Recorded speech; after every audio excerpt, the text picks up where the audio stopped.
পহেলা বৈশাখ মানে গ্রাম বাংলার এক চিরচেনা ঐতিহ্য। শত বছরের এই ঐতিহ্যে মিলিত হয় সকল ধর্মের মানুষজন। আজ আমরা আপনাদেরকে নিয়ে যাব এমন একটি বৈশাখী মেলায়, যেখানে আয়োজন করা হয় ভয়ঙ্কর এক চড়ক উৎসব। বাংলার মাটিতে এমন কিছু উৎসব আছে যেগুলো শুধু ধর্ম নয়, মানুষের বিশ্বাস, কষ্ট আর ভালোবাসার এক অদ্ভুত মিশ্রণ। তেমনই এক প্রাচীন লোক উৎসব হলো চড়ক পূজা। এই পূজা মূলত পালন করা হয় চৈত্র মাসের শেষ দিন অথবা পহেলা বৈশাখের দিন। এদিন পুরো গ্রাম যেন এক অন্যরকম পরিবেশেই ডেকে যায়। চড়ক পূজা মূলত শিবের সন্তুষ্টির জন্য করা হয়। আদিবাসী ও হিন্দু ধর্মের ভক্তরা বিশ্বাস করেন এই পূজার মাধ্যমে তাদের পাপ মোচন করা হয় এবং জীবনে আসে শান্তি ও মঙ্গল। এই পূজার সবচেয়ে আকর্ষণীয় অংশ হলো চড়ক ঘোরানো। একটি উঁচু দণ্ডের সঙ্গে দড়ি বেঁধে ভক্তকে ঝুলিয়ে দেওয়া হয়, যা দেখতে যেমন রোমাঞ্চকর তেমনি ভক্তের জন্য এটি একটি কঠিন সাধনা। ভক্তরা শরীরে কাটা বা শুল ফুটিয়ে চড়কে ঘুরে নিজেদেরকে কষ্ট দিয়ে শিবকে খুশি করার চেষ্টা করেন তারা। চড়ক পূজা শুধু ধর্মীয় আচরণ নয়, এটি এক বিশাল গ্রামীণ মেলা। খেলনা, মিষ্টি, নগরদোলা সব মিলিয়ে এটি হয়ে ওঠে আনন্দের এক মহা উৎসব। সময়ের সাথে অনেক কিছু বদলেছে, কিন্তু চড়ক পূজার ইতিহাস, ঐতিহ্য এখনও বেঁচে আছে বাংলার গ্রামগঞ্জে। এটি আমাদের সংস্কৃতির একটি গুরুত্বপূর্ণ অংশ, যা আজকের ভিডিওতে আপনাদের সামনে তুলে ধরার চেষ্টা করব। তাই সম্পূর্ণ ভিডিও মনোযোগ সহকারে দেখে অবশ্যই জানিয়ে দিবেন আপনার মতামত আমাদের কমেন্ট বক্সে।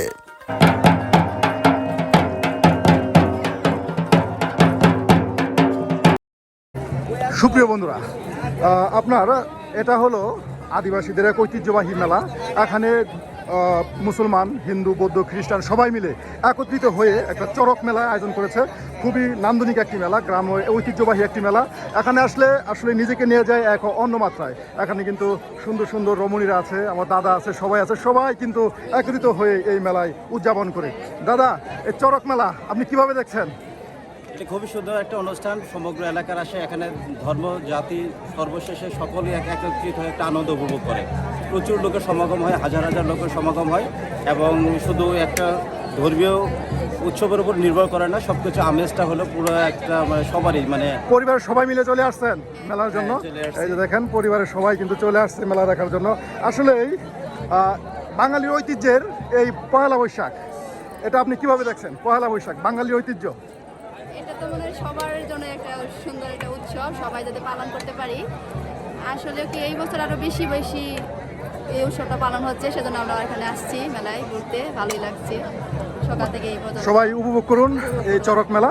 সবাইকে আমাদের পক্ষ থেকে ধন্যবাদ। সুপ্রিয় বন্ধুরা, চড়ক মেলায় আপনার এই যে খাসিগুলো দেখতে পাচ্ছেন, এইগুলি আপনার বলি দেওয়া হয়, দেখুন। আর বলি দেওয়ার পর এই যে চড়কে ওঠানো হয়। আমি কিন্তু আপনাদের এই চড়ক মেলার যে সম্পূর্ণ চিত্র আছে দেখানোর চেষ্টা করব।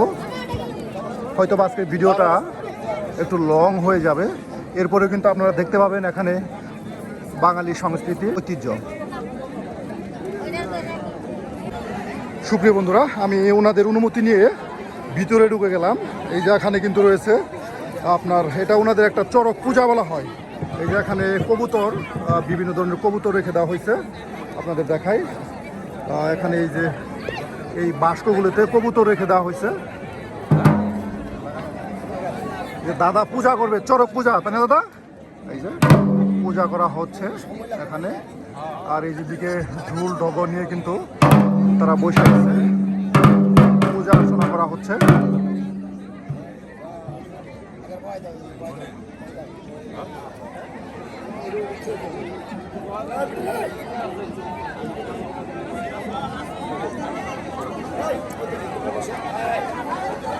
এই কবুতরগুলো কিন্তু আপনার বলি দেওয়া হবে, এর জন্য কিন্তু রেখে দেওয়া হয়েছে। এই যে ছাগল এখানে রেখে দেওয়া হয়েছে, ছাগল রেখে দেওয়া হয়েছে।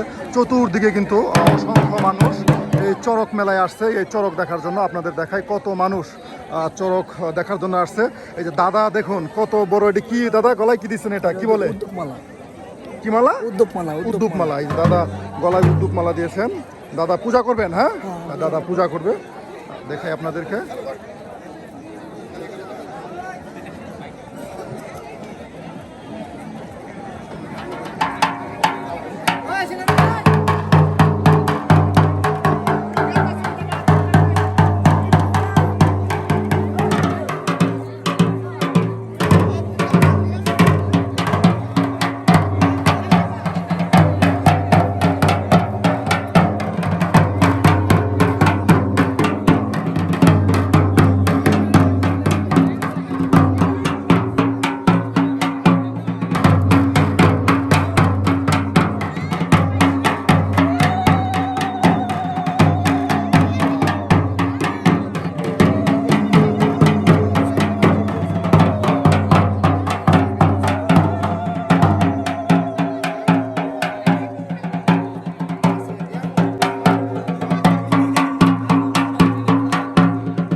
চলতেছে, আর তার সাথে কিন্তু ঢোল ঢক্কর তারা বাজাচ্ছে।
আপনার বেলপাতা দুধের সাথে মিশিয়ে মিশিয়ে ছিটিয়ে দিচ্ছে চরকের গোড়ায়।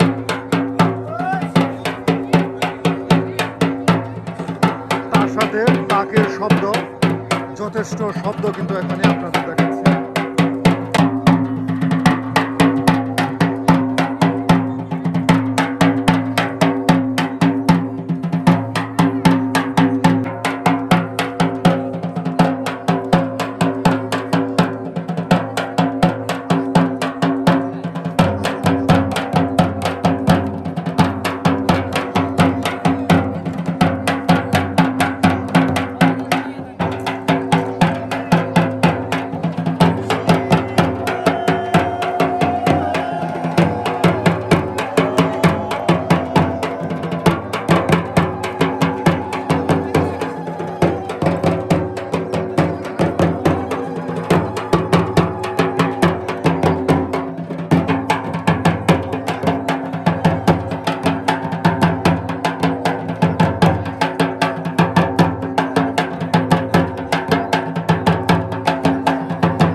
এই যে এখন একটি বাঁশ গাড়া হচ্ছে, আর এই বাঁশের কাছেই কিন্তু ছাগল তার সাথে কবুতর বলি দেওয়া হবে। দেখুন আপনাদের দেখাই।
বলবো, আমি ভাষা ব্যবহার করতে পারতেছি না। আপনারা বুঝে নেন যে আসলে কি ভাষা এটা বলা যায়। আপনারা ভিডিও দেখে কিন্তু উপভোগ করতে পারতেছেন। ইস্যুজনিত কারণে আমি আপনাদের সমস্ত কিছু দেখাতে পারছি না। কবুতর উড়িয়ে দিল। দেখুন।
ঠিক আছে আছে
আজকের মতো আমাদের চরক